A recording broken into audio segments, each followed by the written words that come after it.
अस्सलाम वालेकुम, की हाल है प्यारो। मैं ਤੁਹਾਡਾ ਆਪਣਾ ਆਬਜ਼ਿਆ ਤੇ ਤੁਸੀਂ ਇਸ ਵੇਲੇ ਸਾਡੇ ਨਾਲ ਜੁੜੇ ਹੋ ਵੇਖ ਪੰਜਾਬ ਟੀਵੀ ਦਾ। ਨਹੀਂ ਮਿੱਤਰੋ ਪਿਆਰਿਓ, ਪੰਜਾਬ ਦੀ ਰਹਿਤਲ ਪੰਜਾਬ ਦੇ ਵਸੇਜ ਦੇ ਵਿੱਚ ਇੱਕ ਬੜਾ ਅਹਿਮ ਕਿਰਦਾਰ ਮੇਲੇ ਠੇਲੇ ਕਰਦੇ ਨੇ ਤੇ ਲਹਿੰਦੇ ਪੰਜਾਬ 'ਚ ਅੱਜ ਵੀ ਬੜੇ ਜ਼ੋਰਾਂ ਸ਼ੋਰਾਂ ਦੇ ਮੇਲੇ ਲੱਗਦੇ ਨੇ।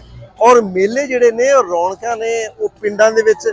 ਅਸਲ 'ਚ ਮੇਲਾ ਜਿਹੜਾ ਹੈ ਉਹ ਨਾਮ ਹੈ ਮੇਲ ਦਾ, ਉਹ ਇੱਕ ਦੂਜੇ ਨਾਲ ਜੁੜਨ ਦਾ, ਬੈਠਣ ਦਾ।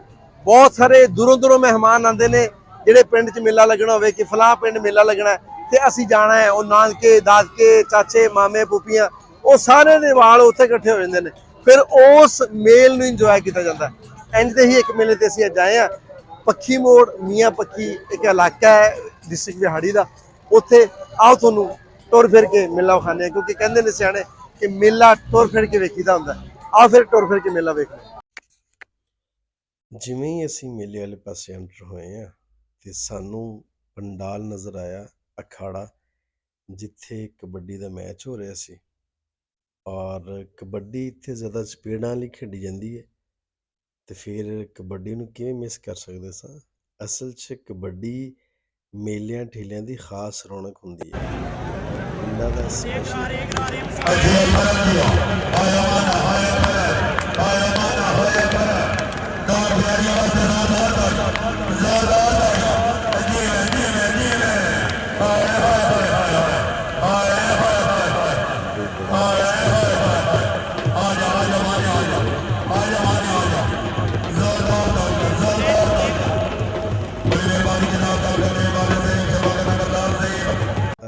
ਪੀਣਾ ਖਾ ਕੇ ਕੋਈ ਮੌਜਾਂ 'ਚ।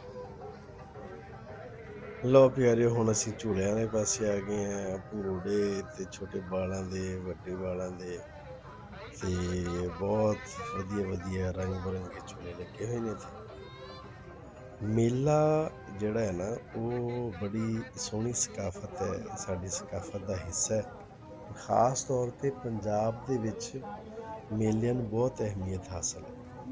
ਆ ਦੇਖੋ ਕਿ ਰਸ਼ ਕਿੰਨਾ ਹੈ, ਟ੍ਰੈਫਿਕ ਬਲੌਕ ਹੋਈ ਹੈ, ਸਾਰਾ ਰੋਡ ਬੰਦ ਹੈ, ਕਿਉਂਕਿ ਆਸੇ ਪਾਸੇ ਵਾਲੇ ਕੋਈ 20-25 ਪਿੰਡ ਇਸ ਇਲਾਕੇ ਨੂੰ ਲੱਗਦੇ ਨੇ, ਇਸ ਅੱਡੇ ਨੂੰ। ਫਿਰ ਸਾਰੇ ਹੀ ਜਿਹੜੇ ਨੇ ਨਾ ਉਹ ਆਪਦੇ ਬਾਲਾਂ ਦੇ ਨਾਲ, ਫਿਰ ਜਿਹੜੇ ਰਿਸ਼ਤੇਦਾਰ ਪ੍ਰਾਹੁਣੇ ਮਹਿਮਾਨ ਆਏ ਨੇ ਉਹਨਾਂ ਨੂੰ ਨਾਲ ਲੈ ਕੇ, ਤੇ ਰੂਟੀਨ ਦੀ ਟ੍ਰੈਫਿਕ ਫਿਰ ਉੱਦਾਂ ਹੀ ਚੱਲਦੀ ਹੈ। ਇਸ ਵਾਸਤੇ ਫਿਰ ਟ੍ਰੈਫਿਕ ਬਲੌਕ। ਹਾਏ ਹਾਏ ਹਾਏ ਹਾਏ, ਕਿਆ ਬਾਤ ਹੈ, ਕਿਆ ਬਾਤ ਹੈ। ਪੰਜਾਬ ਦੀ ਜਿਹੜੀ ਰੀਤ ਹੈ ਨਾ, ਪੰਜਾਬ ਦਾ ਜਿਹੜਾ ਮਜ਼ਾ ਹੈ ਉਹ ਕਿਧਰੇ ਹੋਰ ਨਹੀਂ ਹੈ। ਮੇਲਿਆਂ ਦੇ ਵਿੱਚ ਰੰਗ ਬਿਰੰਗੇ ਮਸ਼ਰੂਬ, ਵੰਨ ਸਵੰਨੇ। ਆ ਜਿਹੜਾ ਕਿਸ਼ਤੀ ਵਾਲਾ ਝੂਲਾ ਨਾ, ਵੀ ਮੈਨੂੰ ਤੇ ਇਹਦੇ ਤੋਂ ਬੜਾ ਡਰ ਲੱਗਦਾ ਤੇ ਮੈਂ ਕਦੀ ਵੈਸੇ ਭੰਗੂੜਿਆਂ 'ਚ ਨਹੀਂ ਬੈਠਾ। ਜਿੰਨੇ ਮਰਜ਼ੀ ਭੰਗੂੜੇ ਕਹੀ ਜਾਵੇ ਨਾ ਕਿ ਬਹੁਤ ਵਧੀਆ ਹੈ, ਮੈਂ ਜ਼ਰਾ ਦੂਰ ਹੀ ਰਹਿਣਾ ਹੁੰਦਾ। ਆਪਣੇ ਆਪਣੇ ਸ਼ੌਕ ਦੀ ਗੱਲ ਹੈ ਤੇ ਕੁਝ ਜਿਹੜੇ ਲੋਕ ਨੇ ਉਹ ਚਾਹੋਂ ਚਾਹੀ ਜਾਂਦੇ। ਆ ਛੋਟੇ ਬੱਚਿਆਂ ਵਾਸਤੇ ਜੀ ਇਹ ਵੀ ਇੱਕ ਭੰਗੂੜਾ ਜਿਹਦੇ ਉੱਤੇ ਵੰਨ ਸਵੰਨੇ ਜਾਨਵਰ ਨੇ। ਆ ਛੋਟੀ ਛੋਟੀਆਂ ਕਿਸ਼ਤੀਆਂ। ਆ ਜੰਪਿੰਗ ਵਾਲਾ ਜਿਹੜਾ ਨਾ, ਆ ਬਹੁਤ ਵਧੀਆ ਹੈ ਨਾ। ਇਹਦੇ 'ਤੇ ਜਦੋਂ ਬੱਚੇ ਜੰਪਿੰਗ ਕਰਦੇ ਨੇ ਤਾਂ ਉਹ ਇੰਝ ਲੱਗਦਾ ਕਿ ਜਿਵੇਂ ਆਪਣੇ ਆਪ ਨੂੰ ਹਵਾ 'ਚ ਹੀ ਮਹਿਸੂਸ ਕਰ ਰਹੇ ਨੇ, ਹਵਾਵਾਂ 'ਚ ਉੱਡ ਰਹੇ ਨੇ। ਕੋਸ਼ਿਸ਼ ਕਰਦੇ ਨੇ ਕਿ ਅਸੀਂ ਜਿੰਨਾ ਉੱਚਾ ਜੰਪ ਮਾਰ ਸਕੀਏ ਓਨਾ ਮਾਰੀਏ। ਤੇ ਕਈ ਵਿੱਚ ਮੇਰੇ ਵਰਗੇ ਵੀ ਨੇ ਵਿਚਾਰਿਆਂ ਕੋਲੋਂ ਜੰਪ ਹੀ ਨਹੀਂ ਬਚਦਾ ਤੇ ਕਈ ਬੜੇ ਕੌਨਫੀਡੈਂਟ ਹੁੰਦੇ ਨੇ। ਮੇਲੇ ਦਾ ਨਜ਼ਾਰਾ ਜਿਹੜਾ ਹੈ, ਮੇਲੇ ਦਾ ਜਿਹੜਾ ਮਜ਼ਾ ਹੈ ਉਹ ਬਚਪਨ 'ਚ ਜ਼ਿਆਦਾ ਹੁੰਦਾ ਹੈ ਤੇ ਬਹੁਤ ਇੰਜੋਏ ਕੀਤਾ ਜਾਂਦਾ ਹੈ। ਕਿਉਂਕਿ ਜਿਵੇਂ ਹੁਣ ਕਹਿੰਦੇ ਨੇ ਨਾ ਕਿ ਈਦ ਤੇ ਵਾਲਾਂ ਦੀ ਰਹਿ ਗਈ ਹੈ, ਉਂਝ ਹੀ ਮੇਲੇ ਵੀ ਜਿਹੜੇ ਨੇ ਨਾ ਉਹ ਵਾਲਾਂ ਵਾਸਤੇ ਜ਼ਿਆਦਾ ਅਟਰੈਕਸ਼ਨ ਹੁੰਦੀ ਹੈ। ਖਾਸ ਤੌਰ 'ਤੇ ਭੰਗੂੜਿਆਂ ਦੀ, ਰੰਗ ਬਿਰੰਗੇ ਝੂਲਿਆਂ ਦੀ। ਫਿਰ ਆ ਜਿਵੇਂ ਆ ਪੈਡਲਾਂ ਨਾਲ ਚੱਲਣ ਵਾਲੀਆਂ ਕਾਰਾਂ ਜਿਹੜੀਆਂ ਫਿਰਦੇ ਨੇ, ਹਰ ਤਰ੍ਹਾਂ ਦੀ ਅਟਰੈਕਸ਼ਨ ਹੁੰਦੀ ਹੈ ਮੇਲਿਆਂ ਠੇਲਿਆਂ 'ਤੇ। ਜਿਹੜਾ ਇੱਕ ਵਰਾਇਟੀ ਸ਼ੋਅ ਜਿਹਾ ਵੀ ਲੱਗਾ ਹੋਇਆ ਜਿੱਥੇ ਕਹਿੰਦੇ ਕਿ 5 ਲੱਤਾਂ ਵਾਲਾ ਗਾਂ ਵੀ ਹੈ ਨਾ ਕਹਿੰਦੇ ਨੇ, ਪਤਾ ਨਹੀਂ ਅੰਦਰ ਮਿਲਣਾ ਤਾਂ ਕੱਖ ਨਹੀਂ ਹੁੰਦਾ। ਮੈਂ ਨਹੀਂ ਵੇਖਿਆ ਕਦੀ ਵੈਸੇ ਆ ਵੀ ਜਾ ਕੇ। ਬਸ ਮੈਨੂੰ ਆ ਜਿਹੜੀ ਰੌਣਕ ਹੈ ਨਾ, ਆ ਜਿਹੜਾ ਟੁਰ ਫਿਰ ਕੇ ਵੇਖਣਾ ਹੈ ਤੇ ਜਿਹੜੀ ਰੌਣਕ ਹੈ ਮੈਨੂੰ ਉਹ ਬਹੁਤ ਵਧੀਆ ਲੱਗਦੀ। ਜਿਵੇਂ ਲੋਕ ਆਏ ਨੇ, ਕਿਵੇਂ ਚਾਅ ਦੇ ਨਾਲ, ਕਿਵੇਂ ਹੱਸਦੇ ਖੇਡਦੇ, ਕਿਵੇਂ ਗਰੁੱਪਾਂ ਦੀ ਸ਼ਕਲ 'ਚ 5-5 7-7 ਜਾਣੇ ਲੋਕ ਇਕੱਠੇ ਹੋ ਕੇ ਆਏ। ਕੋਈ ਆਪਣੇ ਬਾਲਾਂ ਨੂੰ ਲਈ ਫਿਰਦਾ ਹੈ, ਉਂਗਲੀਆਂ ਫੜੀਆਂ ਨੇ। ਆਹ ਸੋਹਣਾ ਅਹਿਸਾਸ ਹੈ, ਖੂਬਸੂਰਤ ਅਹਿਸਾਸ ਹੈ ਅਤੇ ਇਹ ਮੈਨੂੰ ਬਹੁਤ ਵਧੀਆ ਲੱਗਦਾ। ਮੈਂ ਜੇ ਕਿਸੇ ਮੇਲੇ 'ਤੇ ਜਾਵਾਂ ਤਾਂ ਮੈਂ ਸਿਰਫ ਸਾਈਡ 'ਤੇ ਖੜ੍ਹਾ ਹੋ ਕੇ ਅਤੇ ਲੋਕਾਂ ਨੂੰ ਵੇਖਣਾ ਚਾਹ ਰਿਹਾ ਹੁੰਦਾ ਕਿ ਲੋਕ ਕਿਵੇਂ ਇੰਜੋਏ ਕਰ ਰਹੇ ਨੇ ਜਾਂ ਕਿਵੇਂ ਹੱਸ ਖੇਡ ਰਹੇ ਨੇ। ਲੋਕਾਂ ਨੂੰ ਹੱਸਦਿਆਂ ਖੇਡਦਿਆਂ ਵੇਖਣਾ ਮੈਨੂੰ ਵਧੀਆ ਲੱਗਦਾ। ਲਓ ਜੀ, ਆ ਰਵਾਇਤੀ ਗੋਲੇ ਵਾਲਾ ਭਾਈ, ਬਰਫ਼ ਦੇ ਗੋਲੇ, ਕਿਆ ਬਾਤ, ਵਾਹ ਜੀ ਵਾਹ। ਅੱਗੇ ਲੱਛੇ ਵਾਲਾ ਬਾਬਾ ਵੀ ਖੜਾ, ਲੱਛਾ ਬੜਾ ਖਾਂਦੇ ਨੇ ਛੋਟੇ ਹੁੰਦੇ। ਅਤੇ ਇਹਦਾ ਜਿਹੜਾ ਆਹ ਸੋਚਦੇ ਹੁੰਦੇ ਸੀ ਵੀ ਆਹ ਕਿਵੇਂ ਬਣ ਜਾਂਦਾ ਹੈ, ਚੀਨੀ ਥੋੜ੍ਹੀ ਜਿਹੀ ਪਾਉਂਦਾ ਹੈ ਬਾਬਾ ਅਤੇ ਅੱਗੇ ਫਿਰ ਕਿਵੇਂ ਉਹ ਫੁੱਲ ਕੇ ਅਤੇ ਲੱਛਾ ਬਣ ਜਾਂਦਾ, ਕੈਸੀ ਟੈਕਨੀਕ ਹੈ। ਲਓ ਜੀ, ਅਨਾਰ ਦਾ ਸ਼ਰਬਤ ਵੀ ਅਤੇ ਦੂਜੇ ਸ਼ਰਬਤ ਵੀ, ਦੁੱਧ ਵੀ ਫਿਰਦੇ ਨੇ ਵਿੱਚ, ਦੂਧ ਪਾਏ ਨੇ। ਕੋਈ ਪਤਾ ਨਹੀਂ ਕਿ ਮੌਸਮ ਚੇਂਜ ਹੋ ਰਿਹਾ, ਬਰਫ਼ਾਂ ਵਾਲੇ ਠੰਡੇ ਜੂਸ ਜਿਹੜੇ ਹੈ। ਹੁਣ ਚਾਚੇ ਮੇਰੇ ਕਹਿੰਦਾ ਰੰਗ ਬਰੰਗਾ ਇਹਨੂੰ ਕਹਿੰਦੇ ਨੇ, ਕਿੰਨੇ ਰੰਗ ਪਾਣੇ ਨੇ। ਵਾਹ ਬਈ ਵਾਹ, ਵਾਹ ਬਈ ਵਾਹ। ਆਹ ਗੋਲਾ ਬਹੁਤ ਖਾਧਾ ਮੈਂ ਛੋਟੇ ਹੁੰਦੇ, ਇਹਦੀ ਛੱਤਰੀਆਂ ਬਣਾਉਂਦੇ ਸਾਂ। ਹੁਣ ਤਾਂ ਕੋਈ ਏਡਾ ਚਾਚਾ ਏਡਾ ਅਟੈਂਟਿਵ ਹੋ ਕੇ ਖੜਾ ਹੋ ਗਿਆ ਅਤੇ ਹੁਣ ਗੋਲਿਆਂ ਗਾਲਿਆਂ ਦਾ ਰਿਵਾਜ਼ ਵੀ ਕੋਈ ਨਹੀਂ। ਬੱਚਿਆਂ ਨੂੰ ਕਹਿੰਦੇ ਨੇ ਗਲੇ ਖਰਾਬ ਹੋ ਜਾਣਗੇ, ਇਨਫੈਕਸ਼ਨ ਹੋ ਜਾਊਗੀ। ਇੰਜੋਏ ਅਸੀਂ ਬਹੁਤਾ ਕੀਤਾ ਹੈ, ਮੈਂ ਸਾਡਾ ਅਸੀਂ ਆਪਦੇ ਬਚਪਨ ਨੂੰ ਜ਼ਿਆਦਾ ਵਧੀਆ ਹੰਢਾਇਆ। ਜਿਹੜੀ ਅੱਜ ਦੀ ਪੀੜ੍ਹੀ ਹੈ ਉਹ ਸ਼ਾਇਦ ਉतना ਇੰਜੋਏ ਨਹੀਂ ਕਰਦੀ ਜਿਵੇਂ ਅਸੀਂ ਇੰਜੋਏ ਕੀਤਾ।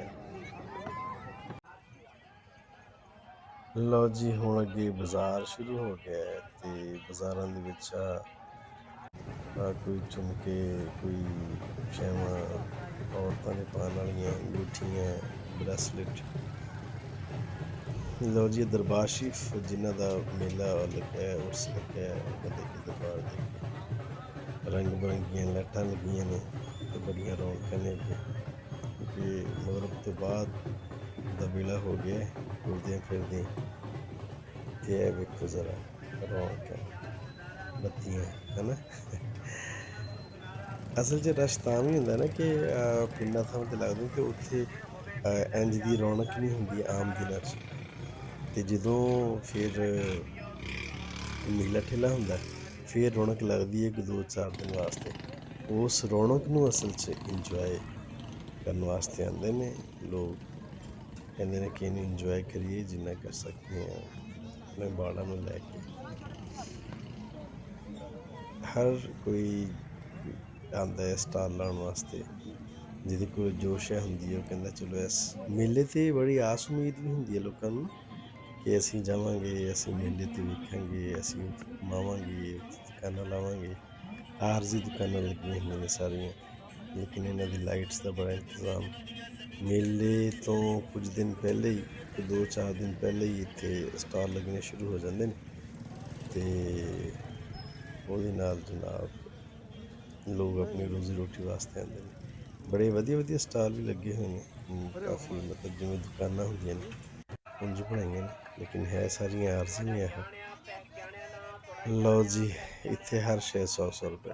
ਅੱਛਾ, ਮੇਲੇ 'ਤੇ ਸ਼ੈਵਾਂ ਸਸਤੀਆਂ ਹੁੰਦੀਆਂ ਨੇ, ਮਿਆਰੀ ਵੀ ਖੈਰ ਓਨੀ ਨਹੀਂ ਹੁੰਦੀਆਂ ਜਿਵੇਂ ਹੋਣੀਆਂ ਚਾਹੀਦੀਆਂ ਨੇ, ਪਰ ਸਸਤੀਆਂ ਸ਼ੈਵਾਂ ਹੁੰਦੀਆਂ ਨੇ। 100 ਰੁਪਏ ਦੀ ਹੋਣਾ ਹਰ ਸ਼ੈ ਦੇ ਰਹੇ ਨੇ, ਬੜੀ ਗੱਲ। 100 ਰੁਪਏ ਦਾ ਅੱਜ ਕੱਲ੍ਹ। ਵਾਹ ਬਈ ਵਾਹ, ਜਲੇਬੀਆਂ, ਚਾਚਾ ਛਾ ਗਿਆ, ਛਾ ਗਿਆ। ਜਲੇਬੀਆਂ ਮੇਲੇ 'ਤੇ ਜਾਓ ਅਤੇ ਜਲੇਬੀਆਂ ਨਾ ਖਾਓ, ਉਹਦਾ ਕੀ ਫਾਇਦਾ ਫਿਰ, ਉਸ ਮੇਲੇ ਦਾ ਕੀ ਫਾਇਦਾ ਹੈ ਨਾ, ਜੇ ਉੱਥੇ ਕੋਈ ਸ਼ੀਰਨੀ ਨਹੀਂ ਖਾਧੀ, ਮਿੱਠਾ ਨਹੀਂ ਖਾਧਾ। ਵਾਹ ਜੀ ਵਾਹ, ਵਾਹ ਜੀ। ਲਓ ਜੀ, ਪਕੌੜੇ ਤਲੇ ਇੱਕ ਭਾਈ, ਪਕੌੜੇ ਬਹੁਤ ਖਾਂਦੇ ਨੇ ਪੱਕੀ ਮੋੜ ਦੇ ਪਕੌੜੇ।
ਤੇਰੀ ਯਾਦ ਚ ਰਾਤ ਹੰਡਾਈ ਹੋਵੇ